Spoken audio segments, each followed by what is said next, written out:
दोस्तों, क्या आपको पता है सारे जहां से अच्छा हिंदुस्तान हमारा ये गाना किसने लिखा है? और क्या आप ये जानते हैं कि क्यों मुस्लिम औरतें बुर्का पहनती है और आखिर क्यों हर मुसलमान जमजम का पानी पीता है? और वो वजह है जिसके चलते जाकिर नाइक जैसे बड़े आलिम को भारत से निकाल के हमेशा हमेशा के लिए बैन कर दिया। अगर नहीं जानते इन सभी सवालों के जवाब तो बने रहिए वीडियो के एंड तक। नंबर 1, क्या आपको पता है कि सारे जहां से अच्छा ये गीत किसने लिखा? अगर नहीं तो बता दो कि अल्मा इकबाल ही वो इंसान है जिन्होंने इस गीत को लिखा और ये गीत हर भारतीय की जुबान पर है। मोहम्मद इकबाल का जन्म 9 नवंबर 1877 को पंजाब के सियालकोट में हुआ, जो आज पाकिस्तान का हिस्सा है। उनके पिता का नाम शेख नूर मोहम्मद था, वहीं उनकी माँ का नाम इमाम बीबी। उनके वालिद पेशे से एक दर्जी थे। दोस्तों, उनके द्वारा लिखे गए किताब और गीतों से आपको ये लगता होगा कि वो कितने ज्यादा पढ़े लिखे थे, पर ऐसा नहीं है। औपचारिक रूप से वो जरा भी पढ़े लिखे नहीं थे। दोस्तों, अल्मा इकबाल ने 19वीं ईस्वी में शिकवा की रचना की,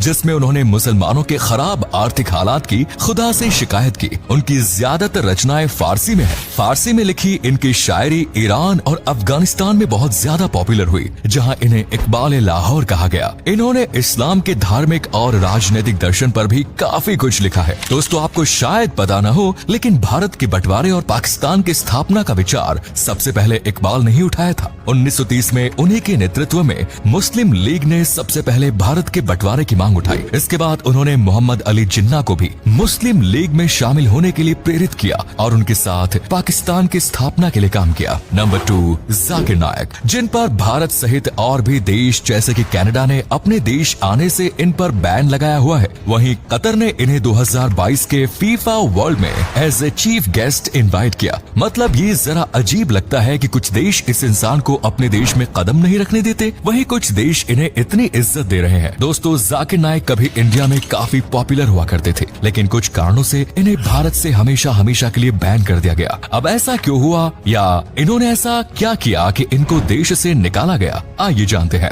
दरअसल जाकिर नाइक हमेशा से अपने भाषणों के कारण विवादों में रहे। इन्होंने अपने एक भाषण में प्रतिबंधित संगठन मुस्लिम ब्रदरहुड के इस्लामिक उद्देशक सलमान का हवाला देते हुए आतंकवादी हमलों का समर्थन किया। इतना ही नहीं, इन्होंने सलमान को इस्लाम के महान विद्वानों में से भी एक बताया। उन्होंने ये भी बताया कि इस्लाम के कुछ मामलों में इस तरह के हमलों की अनुमति दी गई है, और एक समय में तो इन्होंने पाकिस्तानी मंदिर में हुए बम ब्लास्ट को भी सपोर्ट किया। भारत में इनके ऊपर मनी लॉन्ड्रिंग और भड़का देने वाले भाषणों का आरोप है, जिसके बाद 2016 में जाकिर इंडिया को छोड़ के मलेशिया चले गए। इनके मलेशिया जाने के बाद 2016 में ही जाकिर के इस्लामिक रिसर्च फाउंडेशन IRF को भी बंद कर दिया गया। वहीं मार्च 2022 में IRF को गैर कानूनी बताकर 5 साल के लिए सीज कर दिया गया है। नंबर 3, दोस्तों, जमजम एक ऐसा पानी जो शायद किसी चमत्कार से कम नहीं। ये दुनिया में मौजूद हर पानी से अलग है, पर आखिर ये कैसे और क्यों मुसलमान इस पानी को इतना पवित्र मानते हैं? दोस्तों, ऐसा कहा जाता है कि हजारों साल पहले पैगंबर इब्राहिम अपनी पत्नी हाजरा और अपने बेटे हजरत इस्माइल को अल्लाह के दिए हुए हुक्म का पालन करते हुए मक्का के रेगिस्तान में छोड़कर चले आए। बेटे इस्माइल को जब प्यास लगी तो रेगिस्तान में दूर दूर तक पानी की एक भी बूंद नहीं दिखाई दे रही थी।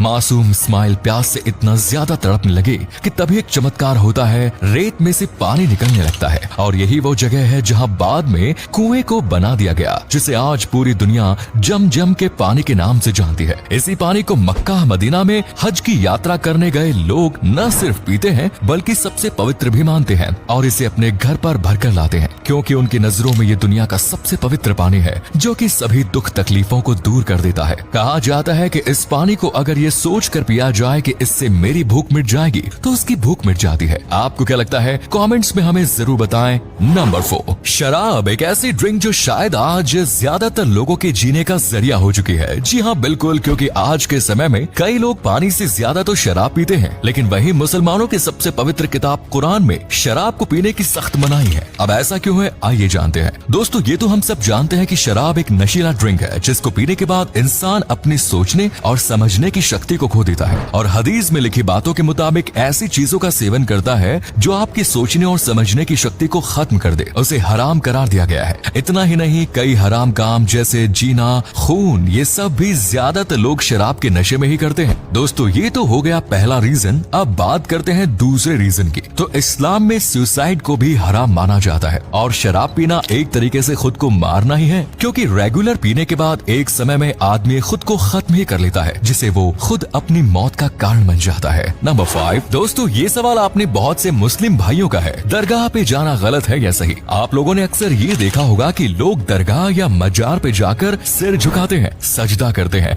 या धागे तक बांधते हैं, और इस्लाम में इन सब शिर्क कामों की मनाही है। हदीसों और बड़ी बड़ी किताबों में ये साफ साफ लिखा है कि खुदा के अलावा किसी के भी आगे सिर झुकाना, उनसे मदद की भीख मांगना गलत है। इस्लाम में दरगाह या मजारों पे जाने की कोई पाबंदी नहीं, आप वहाँ जाइए, पर उनसे मांगने की नहीं बल्कि उनके लिए मांगिए या उनके लिए दुआ करिए जिनकी कब्रें हैं। नंबर 6 दोस्तों, कजिन भाई बहन की शादी को लेकर इस्लाम का सबसे ज्यादा मजाक बनाया जाता है, क्योंकि सिवाय इस्लाम के और किसी कौम का या मजहब के लोग कजिन मैरिज को नहीं अपनाते और इस्लाम से एतराज करते हैं, जबकि एतराज तो इस्लाम को करना चाहिए उनके ऊपर। दोस्तों, कहने के लिए तो हर मजहब का लड़का हमारा भाई और हर मजहब की लड़की हमारी बहन है, पर बात अगर जाती तौर पर देखी जाए तो त्योहारों में हम बस अपनी सगी बहन को ही बहन का दर्जा देते हैं और सही मायने में वही हमारी बहन है। काफी सारे लोग ये भी पूछते हैं कि कजिन से शादी क्यों करना चाहते हैं, फायदा क्या होता है? तो दोस्तों, आपको बता दूं कि कजिन मैरिज का सबसे बड़ा फायदा होता है तलाक की गुंजाइश का कम होना, क्योंकि अगर शादी खाला की बेटी से हो रही है तो आपकी माँ उसको बचपन से देखती आ रही है, उसके चाल ढाल से वाकिफ है और लड़की भी लगभग पूरे परिवार से घुली मिली रहती है। कई बार तो बाहर शादी होने पर लड़का लड़की एक दूसरे को समझने में ही सालों लगा लेते हैं, लेकिन कजिन मैरिज में अक्सर म्यूचुअल अंडरस्टैंडिंग पहले से रहती है, जो कि सबके लिए फायदेमंद है। नंबर 7 दोस्तों, एक बात पूरी जिंदगी में आपके दिमाग में एक बार जरूर आई होगी कि आखिर हिंदू धर्म के लोग मक्का मदीना में क्यों नहीं जा सकते? ये एक ऐसा सवाल है जो आज शायद सिर्फ हिंदू ही नहीं बल्कि हर नॉन मुस्लिम की जुबान पर होगा। इस सवाल का जवाब कई बड़े बड़े मौलवी मौलाना भी दे चुके हैं, लेकिन फिर भी उस जवाब से कोई संतुष्ट नहीं। दरअसल दोस्तों, इसका एक बड़ा ही सीधा सा जवाब है, और वो ये,